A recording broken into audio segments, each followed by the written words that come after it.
Rise Up See Red podcast, all about the Arizona Cardinals and the NFL, featuring insider and outsider perspectives. Enjoy the best hour of Cardinals talk on the web. Now here are your hosts, Jess Root and Seth Cox.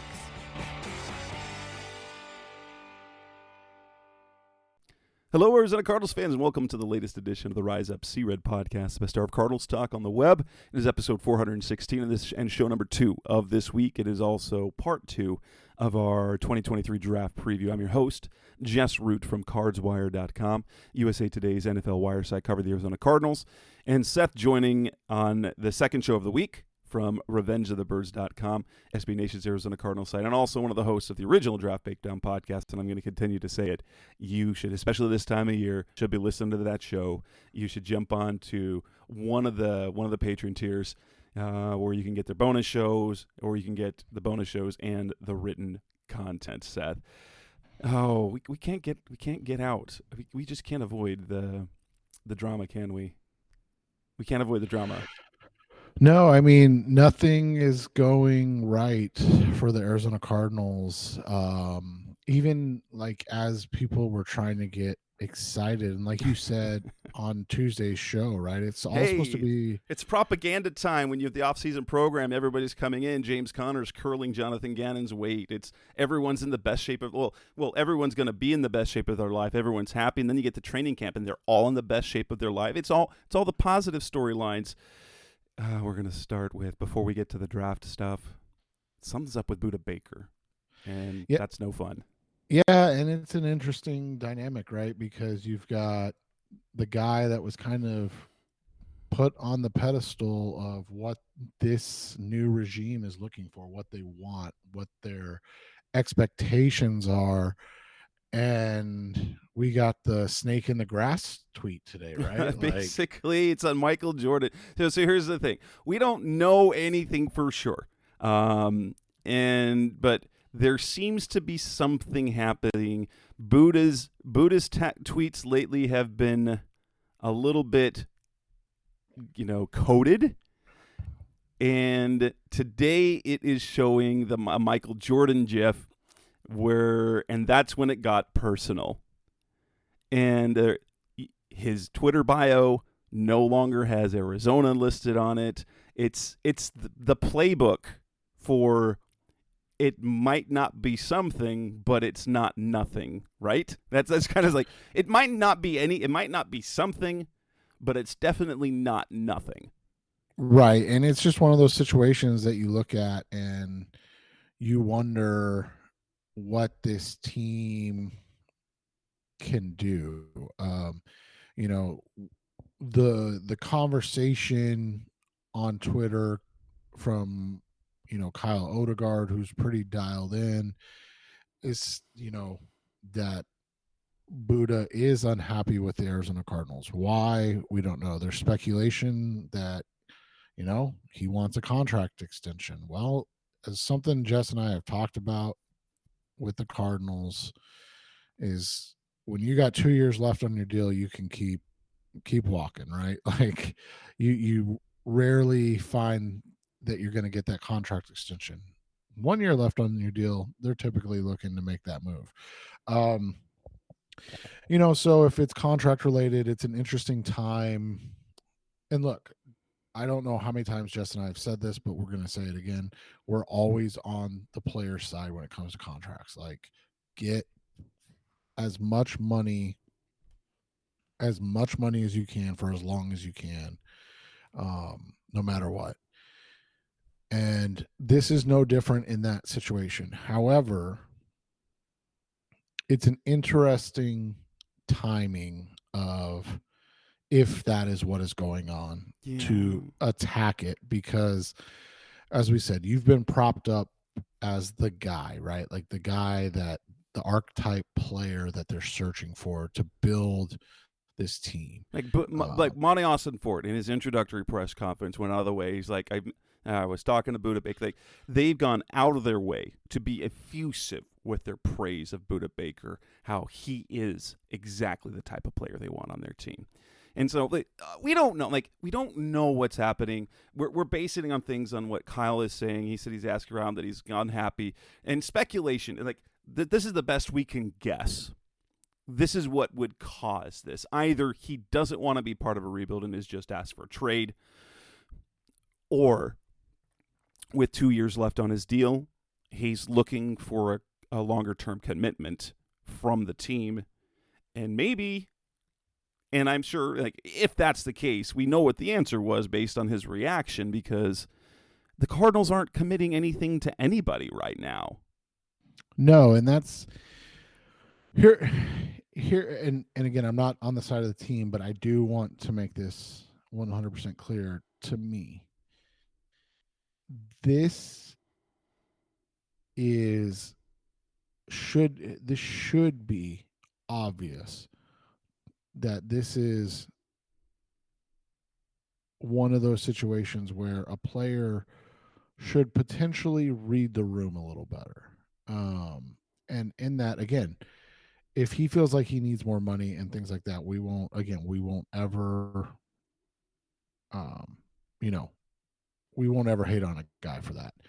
However, when you've got a guy that has 2 years of, he's still I think top 5 in safety contracts in the NFL, which is, so he's not underpaid. He's not being grossly or anything like that. It makes it tough when you look at what they're doing. They're signing 1 and 2 year deals. They're trying to reevaluate and change things, change the way that things are looked at. And it's interesting, the timing. And that's really the only thing I can say about it, because I feel like a guy like Budda, who's so well respected by the fans,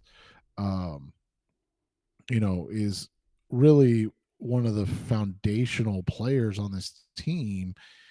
Still, he's by the way, he's 9th in contract. He's 9th in average per season. Yeah, 9th in average per season. So, we're not talking about a guy that's underpaid. You may not agree that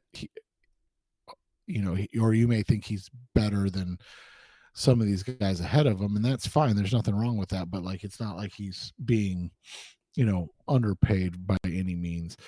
And so, for him to do this now is just an interesting timing of the situation when you're talking about the team looking to make it, and we kind of joked about it, and it's a hokey thing, but it's more becoming about the we instead of the me. And then you have a situation like this. And again, this is just speculation. This isn't we're not saying this is what's happening, but yeah. So what does that mean? What does this do for the team, the franchise? People are saying he has not requested a trade. Okay.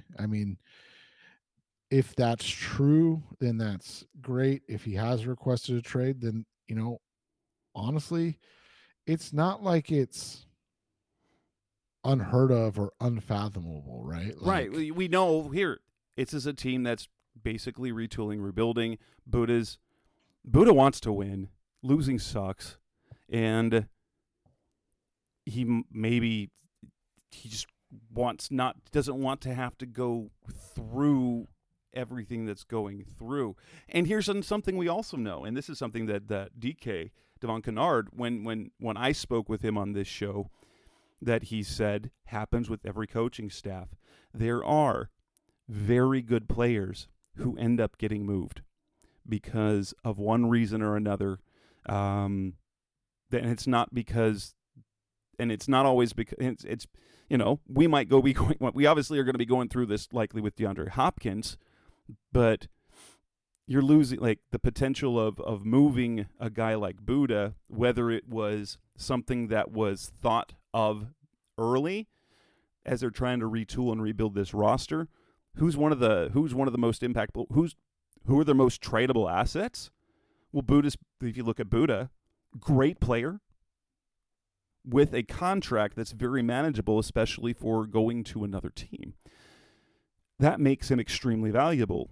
Do you want to lose a guy on that, do you want to lose that type of player from your roster? Absolutely not, but it's not unheard of. And here's the other part of this. And yes, we are definitely pro player, but have we ever run across, has there ever been, I can't think of one right now off the top, I haven't done any research, but anytime a player has gone to their team, a team with whom they got a contract extension, and then 2 years before that is up, asking for more money, has that been a successful and positive interaction? It never has, because teams are loath to do it. And two, naturally the player then gets upset. You go the year before, that's normal. 2 years before, that is essentially what led to DeAndre Hopkins' trade from the Texans to the Cardinals. Now, the Cardinals acquired him with 2 years left on his deal and redid the deal, but that's different than when you make the deal yourself. When you give that player that extension, because you acquire him knowing that that's coming, and they're in the same situation. Hopkins has 2 years left on his deal, and guess what? He wants to, and guess what? He's likely getting moved. Anytime a player goes that route, I understand why they do it. It's just not. It doesn't work. It doesn't work out unless you push for the trade. The only time that works is if you request the contract extension. You're saying, "Hey, I want to get extended. I want to redo the deal." The only way you get that deal is when you get traded, pretty much. Yeah, and you look at it. You see that this is a situation, and this is gonna come off anti-Buddha, but it's not, where we've kind of lamented the fact that their best player's been a safety for a while, right? And that usually means your team's not very good. You look at the guys that are the best safeties in the game, Derwin James, the Chargers, did they end up making the playoffs? Yeah, and then they lost. That's right. The Chargers collapse. Yeah, Minkah Fitzpatrick, the Steelers have a good defense and didn't make the playoffs. Jamal Adams barely plays. Kevin Byard, he's probably overpaid for what his abilities are now, and the fact that the Titans are cash strapped. Harrison Smith, older guy, kind of more of the role of like what Fitz was kind of at the end, like still a very good player, but so it's interesting that this is one of those situations where you look at it and you say he's definitely one of the best players on the team, but he's also been one of the best players on the team in the years where they were picking first and third. Like, I'm not saying it can't get worse without him, but it's not like he's the difference between. It's just like the fact of the matter is safety, while it is important, isn't a team-changing position. Right. And so, it's one of those things that it's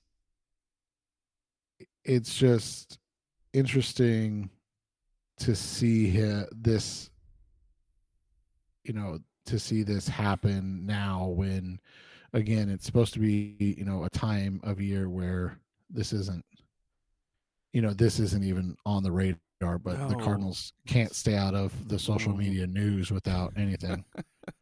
And, so now we have yet another thing to watch. That, we've got too many storylines to watch for this draft. Okay. Pick or trade the pick. How far back are they trading for in their pick? Who are they drafting? How many picks they're getting? Are they going to trade Hopkins? What are they going to get for Hopkins? And now, are they going to trade Budda Baker? There are far too many things right now for any person covering a team. Sure, we like content, but is this the content we want? It's really not. This is not fun. This is not fun. We're fans too, guys. We don't want to think about Budda getting traded. Budda is the favorite player from I don't know how many fans. Come on. I don't know. I'm not mad at Budda, but I'm also just why can't we get good news? That's where I'm at. It's like, why can't we have positive stuff?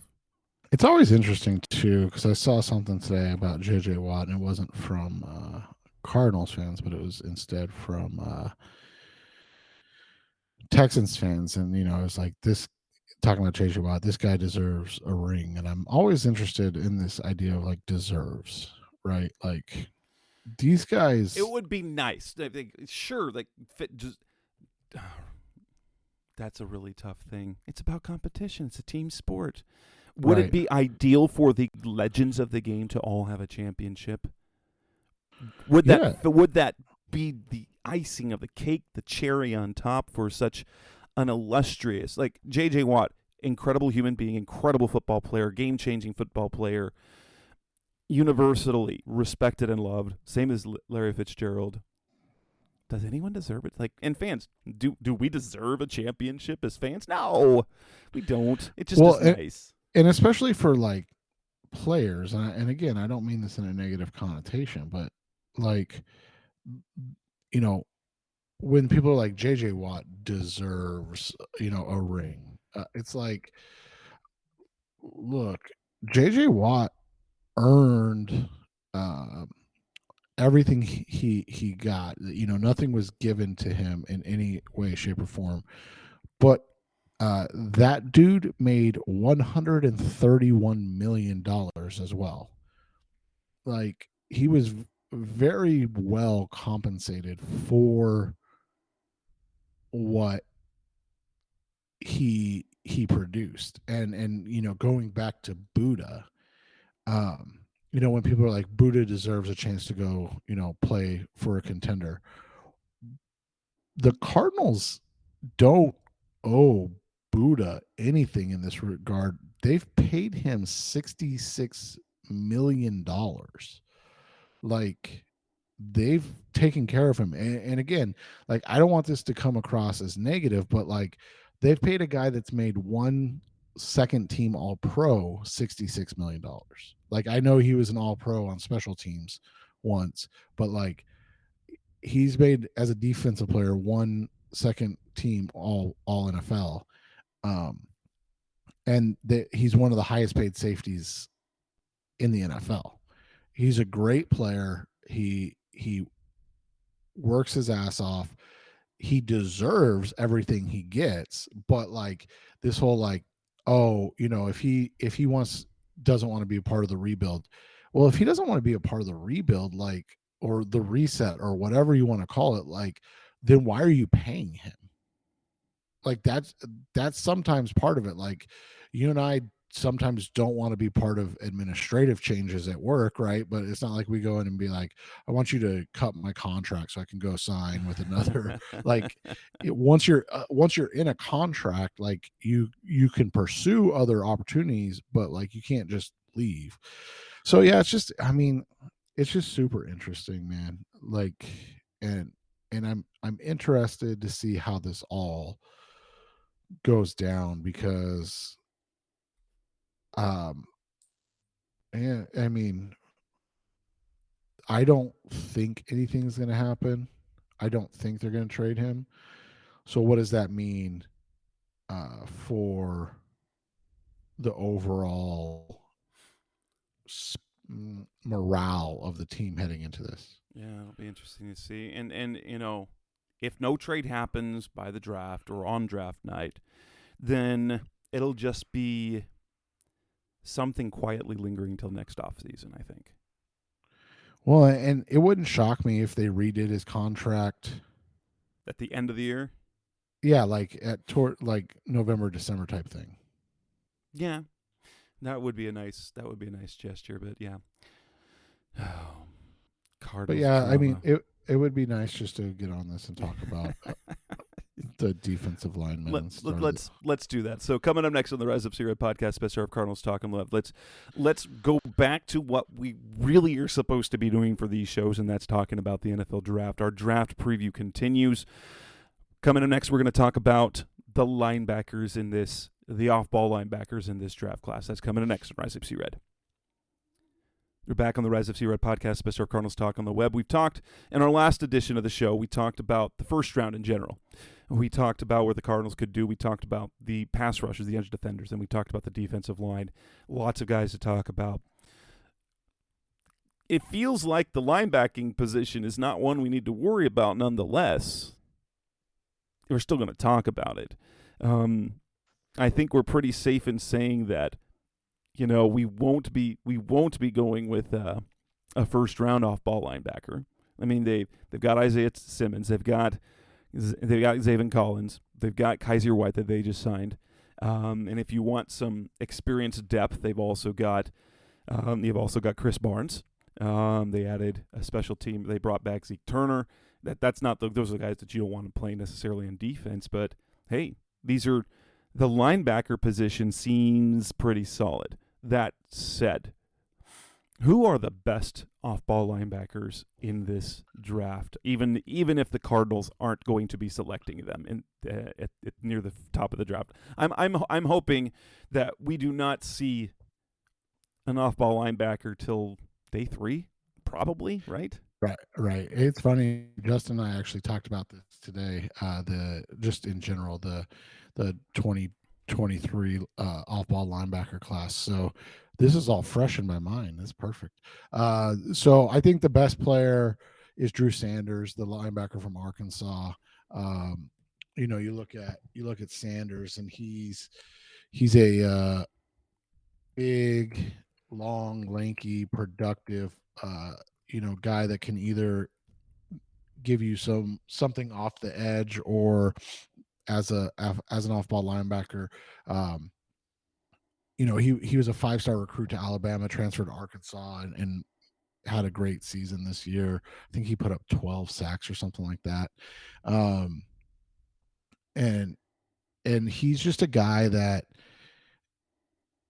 he's got the size and length to be like a really dynamic linebacker. Justin and I talked about him, and he's got some ability to come off the edge as a pass rusher too. Like, obviously he's not Micah Parsons, but like he could be somebody that is utilized in a similar way with his skill set. I think the best pure inside backer is the kid out of Iowa, Jack Campbell. Doesn't he feel like he's Dan Campbell in athletic linebacker form? Yeah, and he's guy. It's like his son out there, who's not really a son, but right. And he's a really interesting guy, because we were actually like going through it today, and like he's a little more athletic than Zaven, but like there are a few linebackers that come out like inside backers that are this size. He's 6'5" and 250 pounds. Zaven was 6'5" and 265-ish. And like I said, slightly faster. He was a 4.65 guy, but he had really, really explosive jumps, and he had the second best 3-cone out of any prospect at the combine. So like that's insane for his size. Yeah, so his change of direction ability and his ability to like start and stop and like chase people down, that's what makes him so great. Like, I wouldn't be shocked if he's the best like pure off-ball linebacker in this class. It's hard to find like comps for him because he's so big. Like, you just don't see guys that big. Right. Well, and then when you go that route, you're talking Brian. You can't do that. You can't say Brian Urlacher. That's actually what people were talking about, size, athleticism, what they were talking about with Zaven, but that's just you go that route, you're just automatically setting him a failure, even though it's just a physical comp. Right. And one of the comps that came up for him, I believe, um, was the kid out of, or the kid that's in, oh goodness, uh, Cincinnati right now, Logan Wilson. And Wilson's a little shorter. Again, he's 6'2", but like similar athletics and stuff like that. And like, so, that would be a good, and Wilson's been dynamic for the Bengals, right? He's been a great player there. The guy that I love, and it was one of those situations, and it's funny, we talked about this, like, so his name's Diane Henley. He's a linebacker at Washington State. So if you are a Pac-12 fan, you definitely saw him play this year because he was probably the best linebacker in the Pac-12. Um, he started college, and I make a lot of jokes about guys being old and stuff. He started college in 2017. Like, this dude's been in college, like, legitimately should be a for doctor. the couple of years, for about another year, maybe two, 2024, 2025, we're going to be dealing with the COVID kids, the COVID COVID kids. eligibility. Yeah, and so like he was a really, really unique case because, so when we talk about dynamic athleticism at the linebacker position, Henley's interesting because he started out as a wide receiver at Nevada. So he was recruited as a wide receiver in 2017. And then he was at Nevada played wide receiver for 2 seasons at Nevada. I mean, and it's not like we're talking bad. Like, he was a dude, like, his freshman year, he averaged 23 yards per kick return. So like he was a dynamic player with the ball in his hand. And then he transitioned to safety, and then they moved him down to the box, and you could see that slow progression. But then this year really took off at Washington State. But that's one of the things is you look at him, and you're like, well, he's super athletic, right? And then you're like, well, but he should be super athletic. He was recruited as a wide receiver, right? Like he's not a normal linebacker recruit. I threw a name out that I don't know if you remember, but Telvin Smith. I remember the name.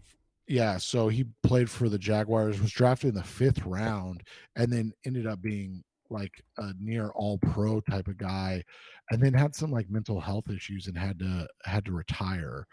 Nothing serious, like didn't get in trouble or anything like that, but like just had some mental health issues and stepped away from the game at 27, coming off a Pro Bowl season and a second team all pro season.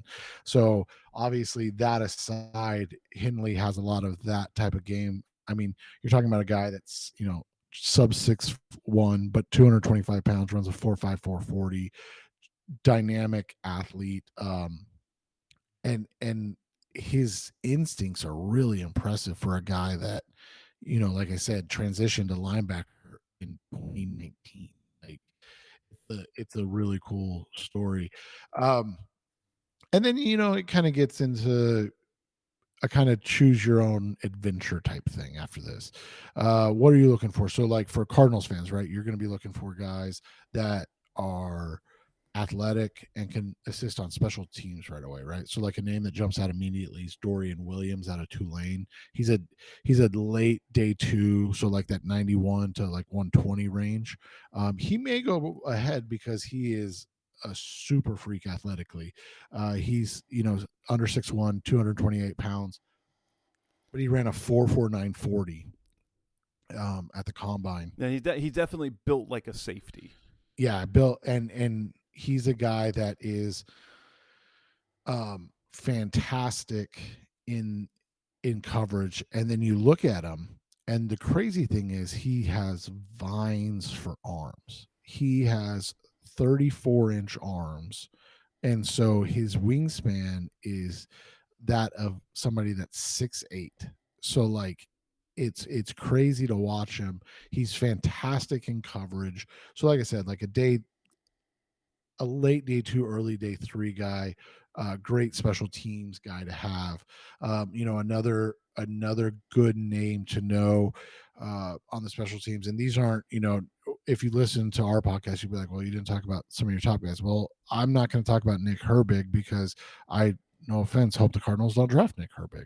Like, I don't want the Cardinals to draft a guy that probably is only an off the ball linebacker on day 2. Same thing with guys like Trent Simpson, these type of guys. But some guys on day 3 that could make sense, and a guy to know, Owen Popoa, again, another guy that stood out athletically. And again, on day 3, you're taking athletics, right? So this dude, 6 foot, 225 pounds, ran a 4.39 40. So he's fast. He had a 126-inch broad jump, which is in the 90th percentile, but he did 29 reps on the bench, which is 92nd percentile for linebackers. So he's like a super freak. Has some, high-end comps to like Quan Alexander, obviously super high-end for a guy that you're talking about like probably 4th or 5th round, but he's a guy that from an athletic standpoint, you look at and you're like, oh, this is a guy that I could like this is a guy that I would love to see, in camp, because you're talking about a guy that can do a lot of special teams. The last guy that we talked about, and a guy we both love, but like no idea where, if he's going to be able to play consistently in the NFL, and that's Ivan Pace out of Cincinnati. Pace is a guy that, again, love him. Like one of the most ferocious players in the game. 5'10", 230 pounds. Like he is small. That's an old school linebacker build. Yeah, he is small. I think he had something crazy like 10 or 11 sacks this year. Like he's used as a blitzer all the time, and that's the problem. Like he doesn't do a lot of stuff in coverage because he's undersized. That they would rather 9 blitz sacks. him. 9 sacks, 20 and a half tackles for loss to go with, of his 136 total tackles. Yeah, and I mean, dude is a straight up like gamer. Like he is, like you put tape on, and he is one of the most enjoyable guys to watch all season. But like, where do you draft a guy that's that size, that is probably not a guy you can use in coverage consistently, and then is a guy that is a massive outlier in terms of size and speed and those type of things. And he's not unathletic by any means. He's just, again, it's just a guy that you wouldn't, probably want in this sense, just because of what you need. It's really interesting because I've been asking around about a couple guys from ASU. The one name's escaping me, but like Merlin Robertson. It's really interesting because Merlin was a guy. He was such a highly touted addition as a freshman. Yeah, and he just kind of fell off the face of the earth, right? And he wasn't bad, but he wasn't great. No, and he's a guy that's probably going to end up getting drafted. Like if he gets drafted, it'll be like in the 7th round, maybe the 7th round. I wouldn't be shocked if he ends up as an undrafted free agent, which is fine. I mean, he's a guy. And then Kyle Soley? Solely, thank you. Goodness gracious, we had talked about him too before, and his athletic numbers came back pretty bad, didn't they? Yeah, and so he's a guy I don't even think is going to get drafted. I would be, and that was the thing, is like he had a really good opportunity at the Shrine game. People I talked to were a little underwhelmed by his performance. Well, if you think of it this way, we had Evan Weaver, who was the best linebacker in the Pac-12, super productive, good at and marginally athletic, just athletic enough, and he was a 6th round pick of the Cardinals and washed out quite quickly. Yeah, and so it's tough to make it. Yeah, Soley came in at a 4.72, and so again, like when you are, because I don't think I don't know what they listed him at, but he's listed at 6'4", 235. So we were just talking about guys that were running like 4.63s at that height and about 15 pounds heavier. So, a tenth of a second faster, if not faster. So it's just hard to find guys. And you and I talked about after the Shrine game, he looked slow. Like he just looked indecisive and slow. So it'll be interesting to see if he's a guy that ends up even getting drafted, because I thought coming out he might have a chance, but a lot of these guys, the off-season stuff like bumps them up. He was just a guy that it just didn't seem to do that, give him that boost. Any other players of note at the linebacker position? We mentioned, Trent Simpson, obviously another Clemson backer. You and I probably both have a little too much PTSD off of those guys. Another super freak athletically. Justin and I make the joke all the time, like their linebackers test better than their wide receivers do athletically. It's crazy. He's the guy that's probably going to go on day 2. Henry Toa out of Bama is a guy that has played a lot, and it's interesting that a Emma linebacker isn't getting a bunch of hype, but he's undersized and didn't test overly athletic. His 40 time was good at 4.62, but he's 6'1", he's 227 pounds, and his other testing was like really, really down there in terms of that stuff. So it'll be interesting to see where he fits. And then Noah Sewell was a guy that was mentioned like in the first round, right? When the offseason started, not this offseason, but last offseason, like coming into the 2022 college season. And now, you're probably going to see him on day 3. Another one of those throwback linebackers, under 6'2", 250 pounds, a 4'6" guy, wasn't overly agile or explosive. So he's just a linebacker that kind of knows how to play.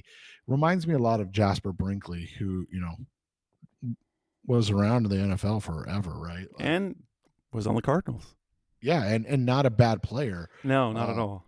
But never lived up to the expectations or hype, and Brinkley went in the 5th round. So that was a super, successful career for him.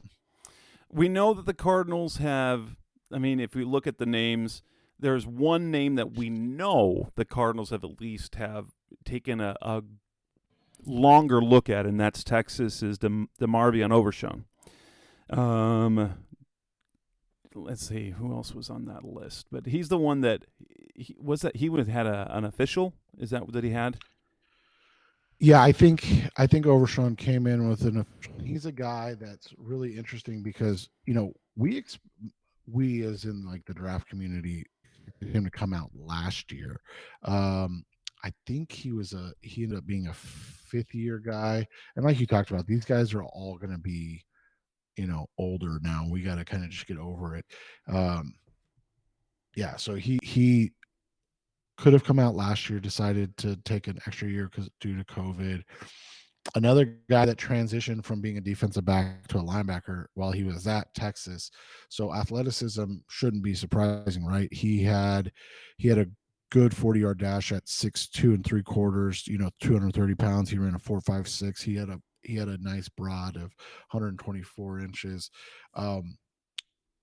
Weak upper body with only 15 reps on the bench, which is like in the 5th percentile, and not overly shocking that that's what it came in as, because you see him, and that's kind of what you see, is a guy that, he uses his athleticism, but he's not great at taking on blocks. He's not great, engaging in those things. He kind of reminds me of Christian Kirksey. I don't know if you remember that name coming out. Yeah. Again, another guy that's been in the NFL for almost a decade now. Yeah, 9 seasons. Played with a bunch of teams, started a bunch of games. He started 94 games in his career. He was drafted in the 3rd round. I would think Overshown's going to go in that 3rd to 4th round range. A good football player, good instincts. I just feel like a guy like Papoa or Williams are a little more intriguing to me, just because their athleticism and athletic profile is much better at the same size. Coming on next on the Rise Up Sierra podcast, Best Our Cardinals Talk on the Web, let's talk about a premium position that the Cardinals definitely should look at. And it feels like they are taking a long list at that, and that's cornerback. That's coming on next on Rise Up Sierra. We're back on the Rise Up Sierra podcast, Best Our Cardinals Talk on the Web. We're on to the cornerback position. It is a position of great need. It is a position, it's a premium position, and it is a position that seems to have a lot of talent this year. Yeah, this is a incredibly deep corner class, and you know, great reporter, great writer, Kyle Odegaard had his mock draft today. I love Kyle. I love Kyle's work, so I don't want this to come off as criticism. I even tweeted it, so like I'm not talking out of school or anything, but like he had the Cardinals trading down from 3 to 11. Is that where the Titans are? Yes. And Christian Gonzalez making it to 11. That would be a dream, right? Right. That would be super, super ideal. Super ideal. I don't think it happens. And that's not a shot at Kyle at all. I think as fans, we tend to do that, right? Like we tend to be like, hey, all right. And you can manipulate's a strong word, but you can be like, I can make this make sense. Like instead of Christian Gonzalez, I'm going to go with Devin Witherspoon first, and then I'm going to have this team surprise people, and so you do that.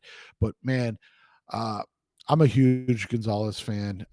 We talked about him on the podcast the other day. He's a guy that has a really good chance to be a great player in the NFL.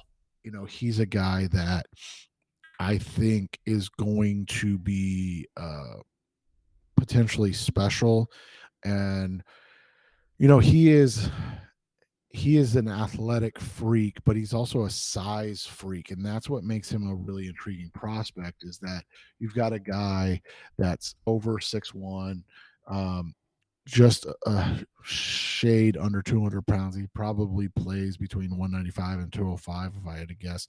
Good arm length, above average arm length, 32-inch, and that's a huge deal for corners, And then he ran a 4.38 40. He has a 41.5-inch vertical, which is asinine, and then 133-inch broad jump, again asinine. Like elite explosive athlete, great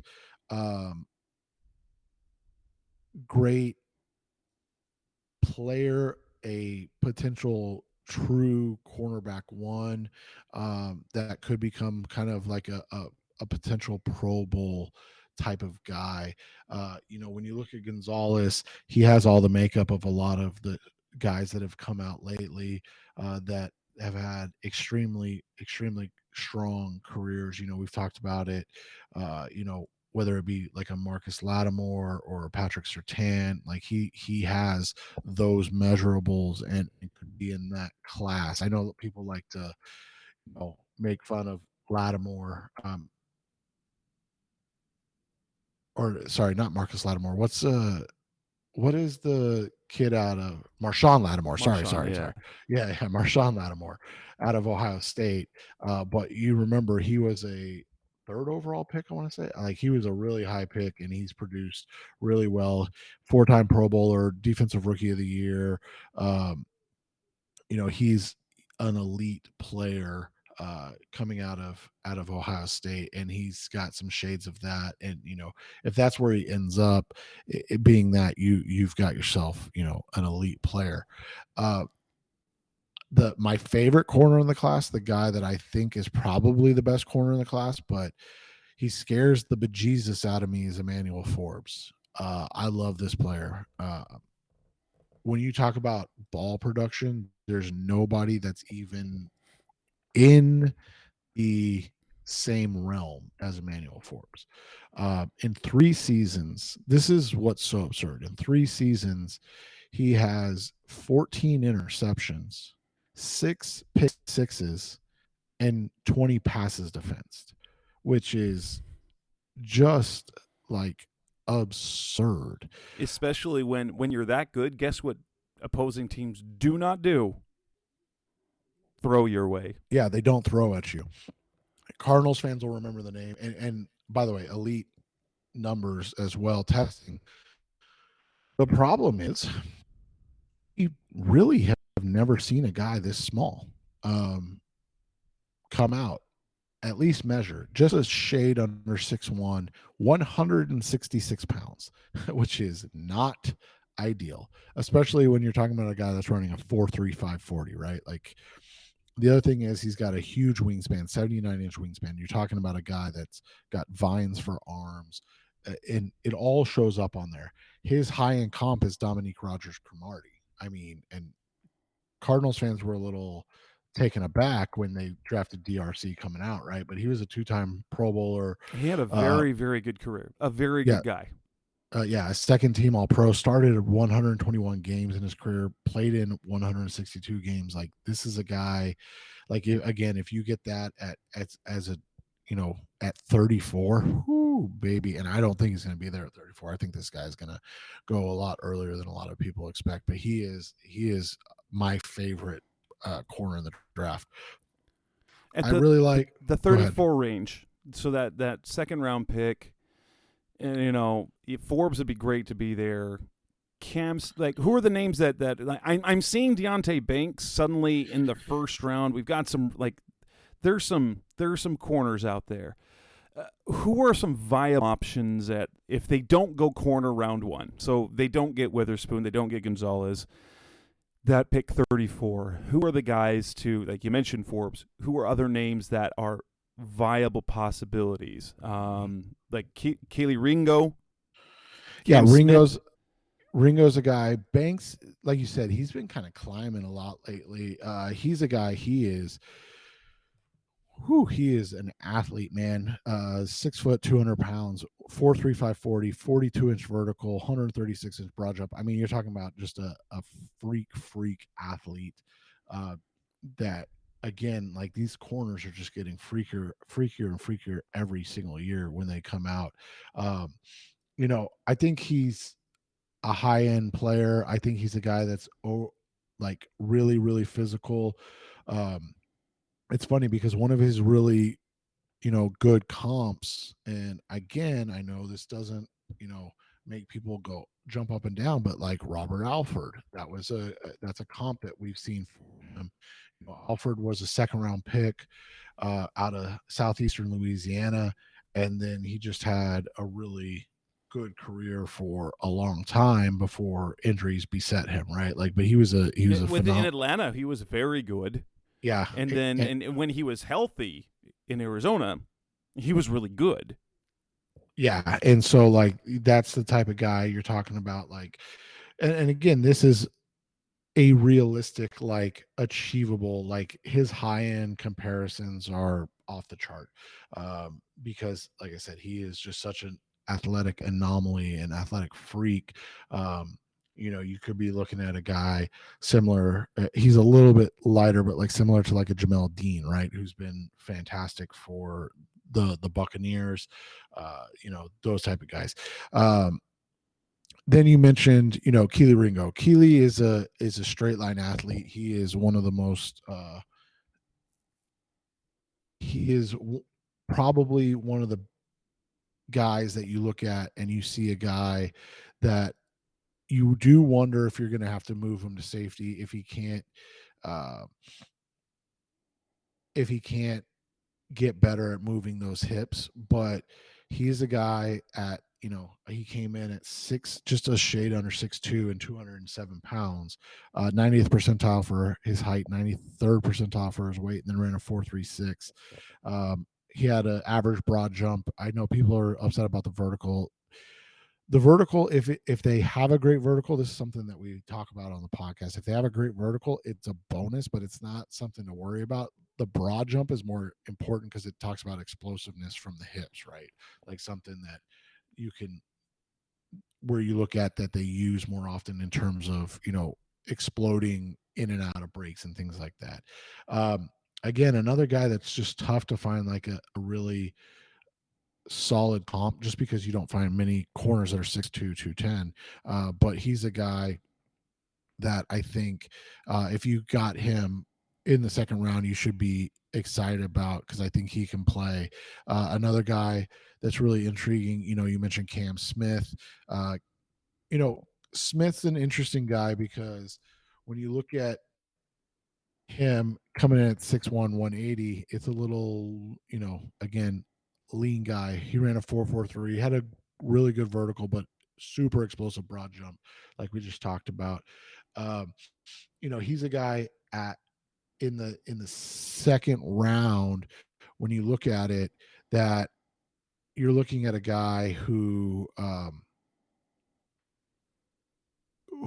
could be a really solid cornerback too. He may not develop or have the high end cornerback one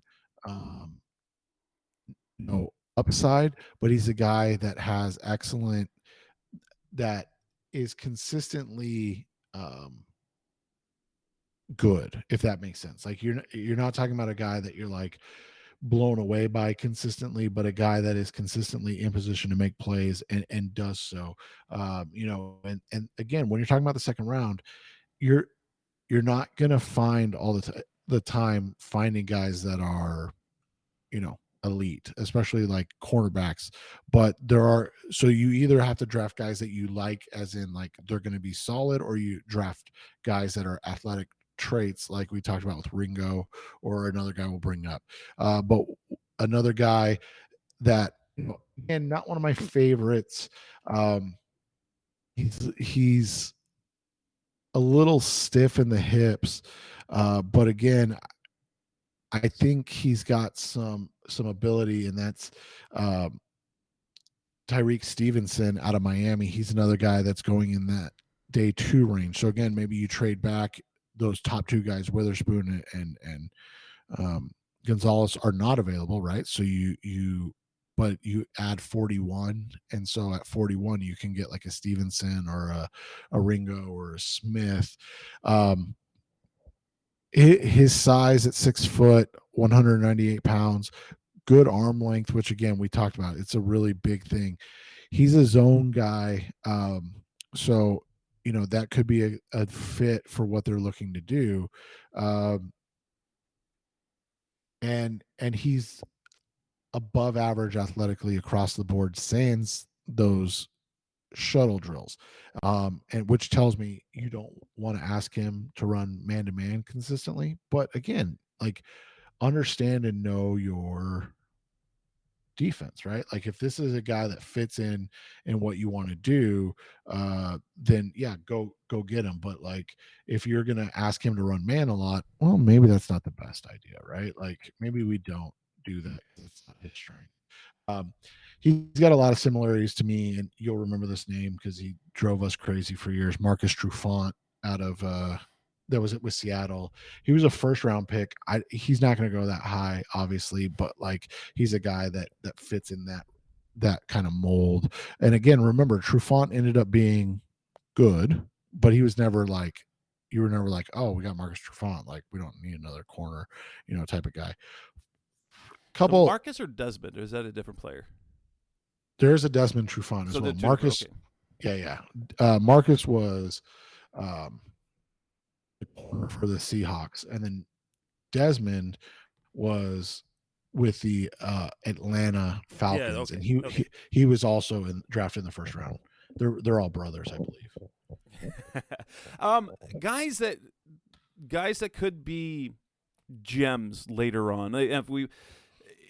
If we go back a couple years, Marco Wilson, a guy with super had high-end potential. Some of his tape was elite, his athletic traits elite, and they made a move for him, a guy that's flashed a little bit. Who are some guys that on day 3 have a chance to be something, that you're taking a chance on them because of inconsistencies or whatever, but really have the potential to be something? I know that there's some names out there that they like. Keitrell Clark, Louisville, is one that they like. Darrell Luter Jr. out of South Alabama. But are there some legitimate possibilities for some talent late in the draft that could be productive players? Yeah, I think so. Like, I'll mention 2 guys that could be third rounders, and then go on to day 3. One of my favorite guys is Travius Hodges Tomlinson, the corner out of TCU. So little but fierce. Yeah, he's a guy, like if you got him to play in the slot, you would be like you would die because he's just you love watching him play. He's a guy that, again, it's just, where do you take him? Like, will a team, because of how he plays and his style of play, be willing to take him in the 60s, 70s, or like could he be available? They have the 91st pick or 94th pick, right? 94th, I think it is. 96. 96. Yeah, like would he be available at 96? Because he's a guy that if he was, I'd be like, I don't even care if you took Christian Gonzalez in the first round. Like if you can take him at 96, I'm doing it, because now all of a sudden you've got an outside corner and you've got a tremendous slot corner. The other guy I'm interested in, but he's been flying up boards, and flying is exactly what this guy does, is DJ Turner. I tell you what, there are a few guys that are as athletic as DJ Turner. Walking on this earth, 5'11", 180. He ran a 4.26 40. Lord, he is fast. And I just, I always wonder with these guys, like if they just get overlooked. Like I'm always curious why it doesn't click with teams with him, because he played at a Power 5 school that went to the college football playoffs twice, and all he did was get better every single year. And so it's always interesting to me to see like why people don't. I mean, like 178 is a touch on the lean side. It definitely is. I mean, it definitely is. But like you're talking about, again, like if he's at what's their third round pick, 7 or 60? So they got 66 and 96. 66. I always forget because we lose a pick, so everything moves up one. But like if he's available at 66 and you haven't taken a corner, I think that'd be a great fit. Like you talked about Marco, right? Obviously, Marco is a little bigger when he came out, but like same type of thing when you're just talking about drafting an athlete and being able to coach him up, and that's what I think you get with DJ Turner. You mentioned a couple of guys that are really intriguing, and that, again, I'm always interested to get the feedback of why maybe they're not as popular as other corners or stuff in this class. Clark, I get it. He is tiny. And what I mean by that is you're talking about a 5'10", 180 guy. And so, okay, that's fine.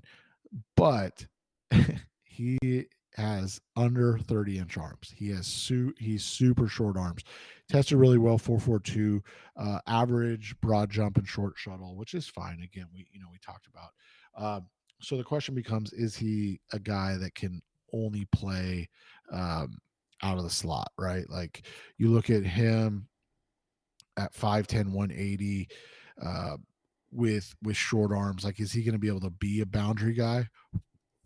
That's the biggest question. But he played outside most of his career. He did flop into the slot the most of his career this year, over 250 snaps in the slot this year.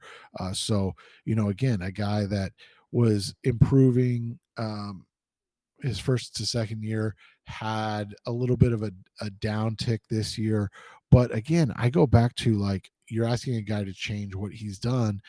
He played 7 snaps in the slot his first 2 seasons, and then he played 250 this season. So again, like, are you asking a guy to do something you can't do, or were you helping him prepare, for what he's going to be asked to do in the NFL? Those are realistic questions you have to ask. And then, so again, another intriguing prospect in the sense that these guys, they kind of are in the same mold of, like, size, 6 foot. Luter's a little bigger, 189, 4.46. So like not a great 40, but like slightly above average for corners. But he's different. He's got super long arms, 32 and 3/8. He has huge hands, like DeAndre Hopkins size hand. Yes. and then he had a great vertical. He had an above average 3-cone. His short shuttle wasn't great. So again, you're looking at it and you're going, okay, like where does this guy line up? How can he play? He's an outside guy only, I would think. I don't think he's got the hips to play on the inside, which is okay. There's nothing wrong with that. He played outside most of his career, only lined up 11 times in his career in the slot. So like not something he did a lot of. Last year he was highly productive, 4 interceptions.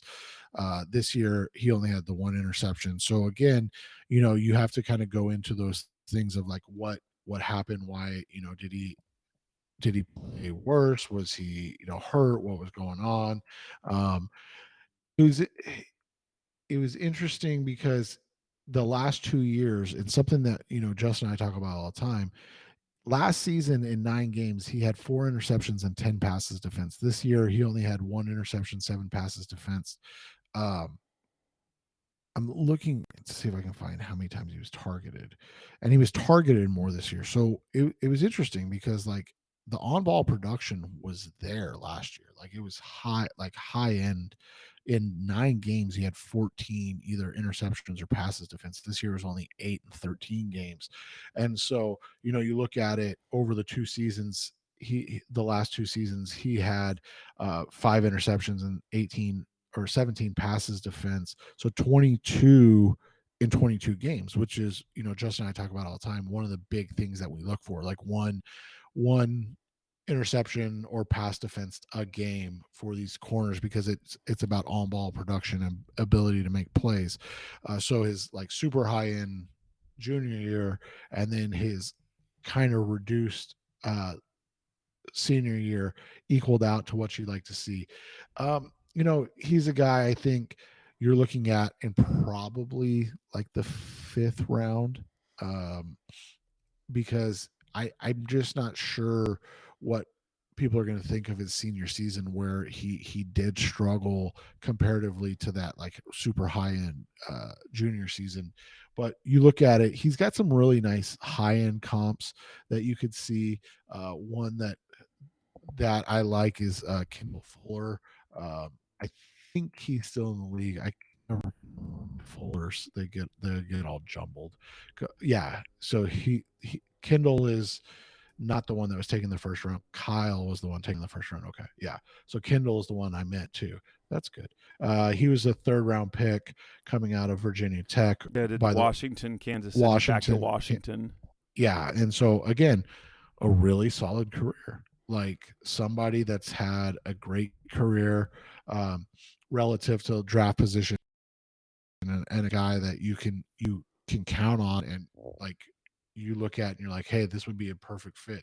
That would obviously again be kind of the high end comp for him, and something that I could see him attain, because like I'm not joking when I tell you his 2021 was phenomenal. Like what he did last year in 21 is just absurd.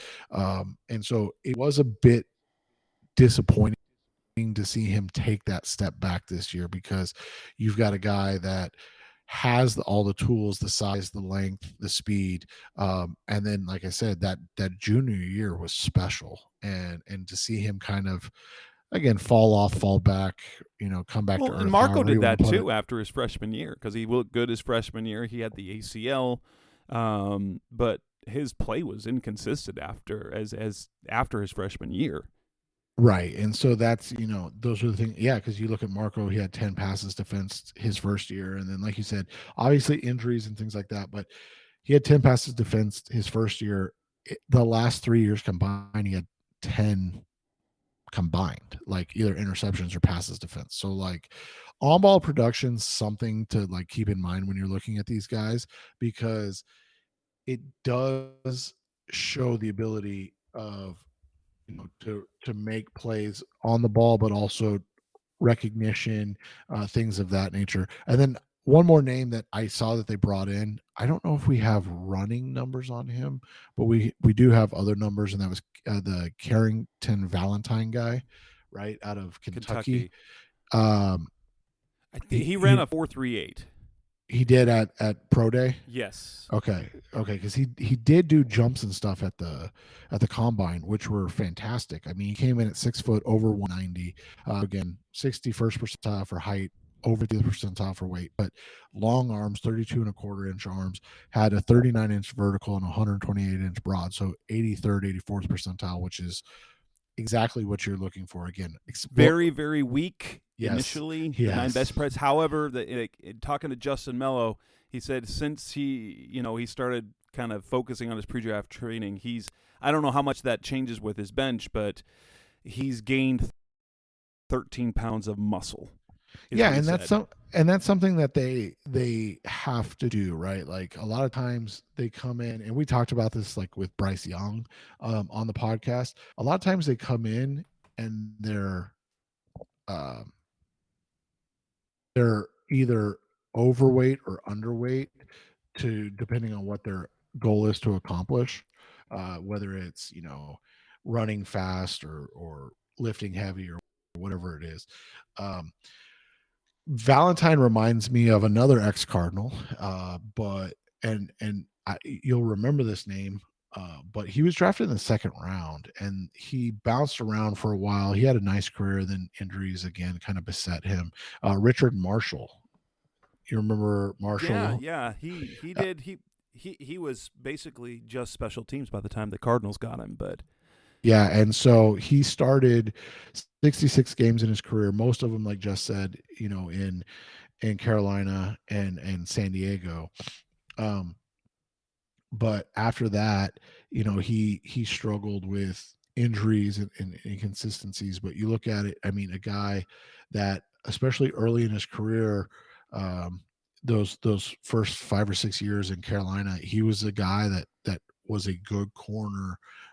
And again, if you're talking about a guy that you're talking about on day 3 and you're comparing like his upside to like a guy that played for a decade in the NFL and then or nearly a decade in the NFL and then had a productive career starting, like that's a good thing, because again, 4th, 5th, 6th round picks, those aren't gimmies, and he's projected to go like late 6th to 7th round. Coming up next on the Rise Up See Red podcast, Special Our Cardinals Talk on the Web, let's talk about a position that hopefully you don't need to get one in this draft, and that's safety. That's coming up next on Rise Up See Red. We're back on the Rise Up See Red podcast, Special Our Cardinals Talk on the Web. The safety position, based on what I'm hearing, is paper thin. Who's worth looking at? Now this becomes kind of important. If the Cardinals end up trading Budda Baker, now granted, there is the possibility that they have something in mind. If Budda ends up getting moved, Isaiah Simmons becomes a safety. I don't know. We'll have to wait and see how they see Isaiah, but the safety position could become kind of important.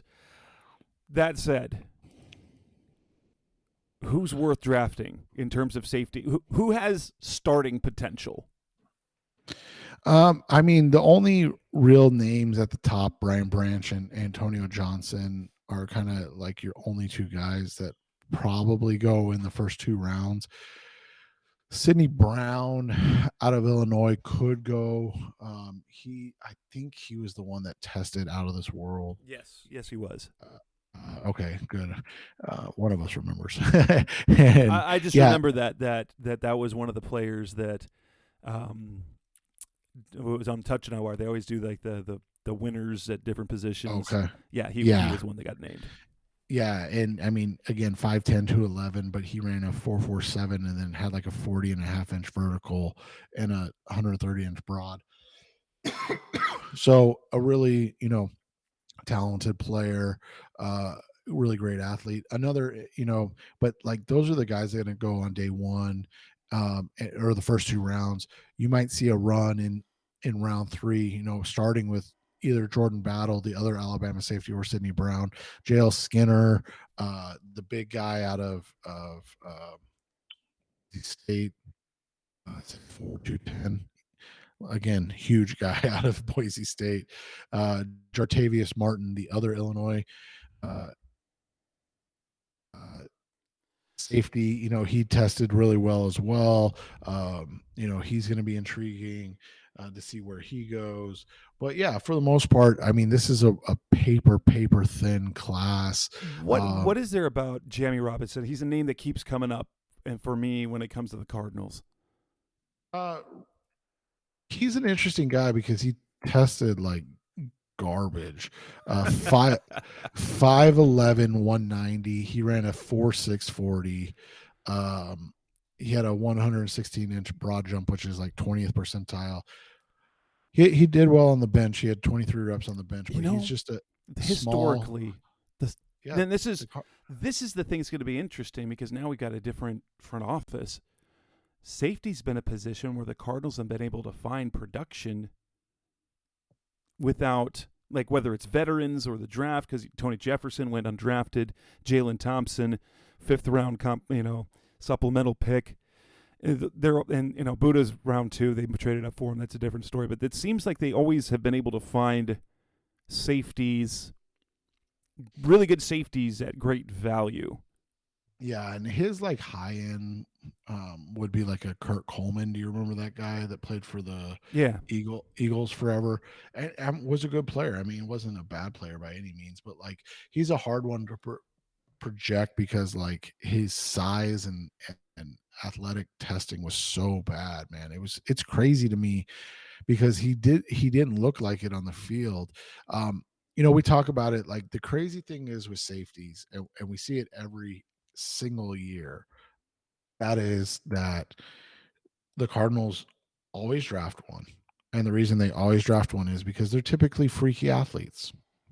Right, we talked about the James Wiggins, Rudy Ford, these guys that were phenomenal testers, and then so then we need to look at the for guys like Daniel Scott out of Cal.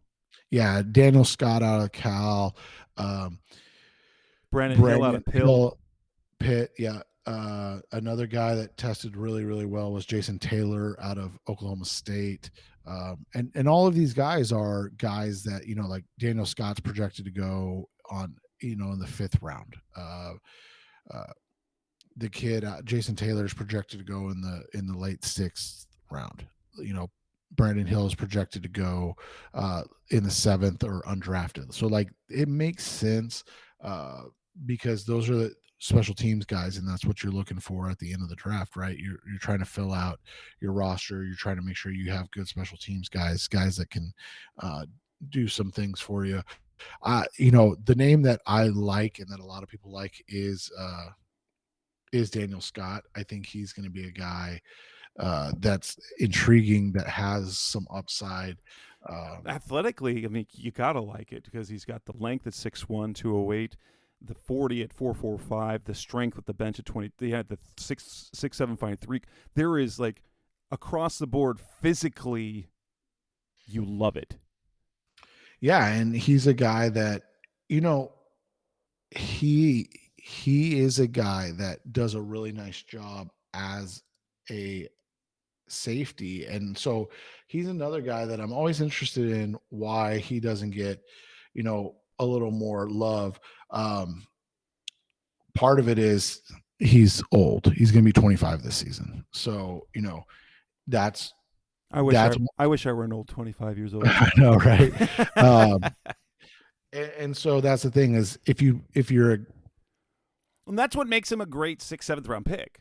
Right. And if you're a guy that needs a back end safety that's really good in zone, that's a good tackle, like a really good tackler, and things like that, he is 100% that guy.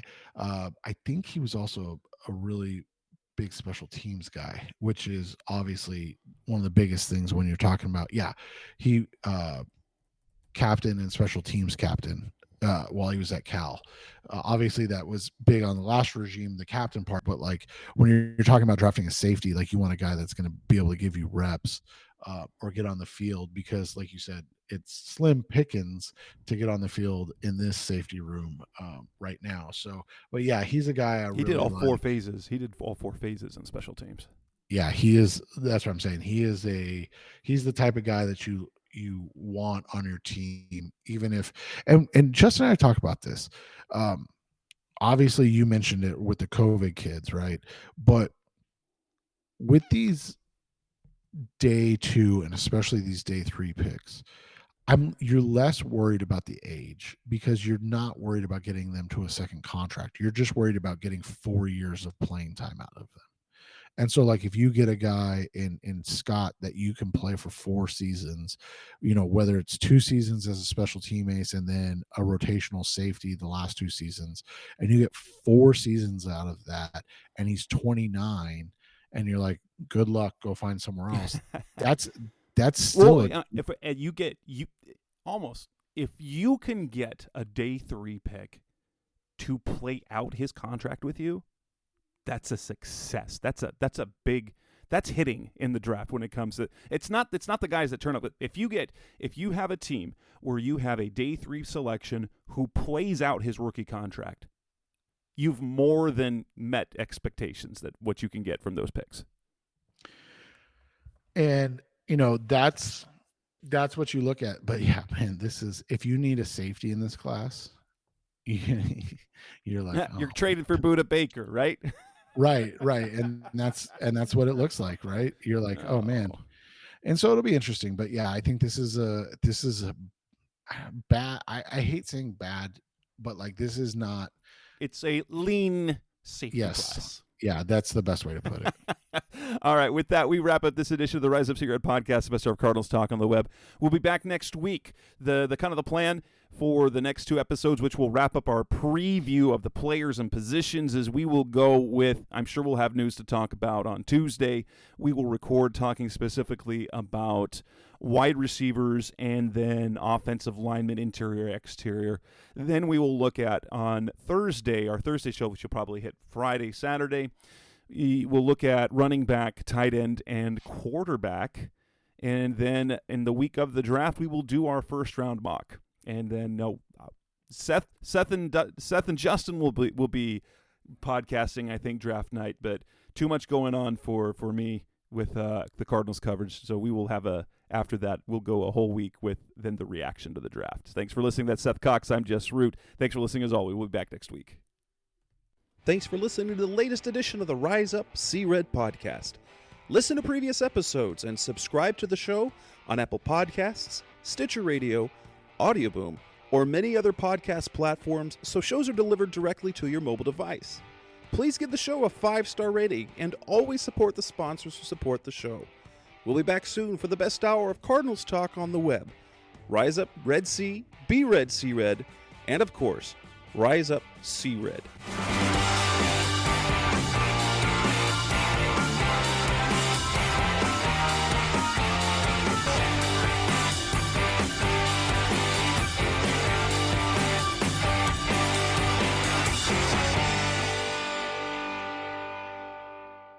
Rise up!